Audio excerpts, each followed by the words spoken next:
উত্তরবঙ্গে এত সম্ভাবনা থাকার পরও নেতৃত্বের অযোগ্যতার কারণে, দুর্বলতার কারণে, দুর্নীতির কারণে, ভারতের প্রেসক্রিপশনের রাজনীতি করার কারণে এই উত্তরবঙ্গের মাটি ও মানুষের কোনো পরিবর্তন হয়নি।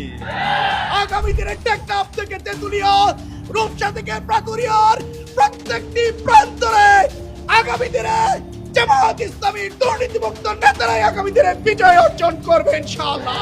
এই দাঁড়িপাল্লাকে পার্লামেন্টে সম্পূর্ণরূপে নিয়ে গিয়ে সরকার গঠন করে একটা মানবিক বাংলাদেশ, একটা নিরাপদ বাংলাদেশ আমরা করতে চাই ইনশাআল্লাহ। লোকে হোকে বার পাল্লা, দিকে দিকে দিকে দিকে দেখো দাঁড়িপাল্লা।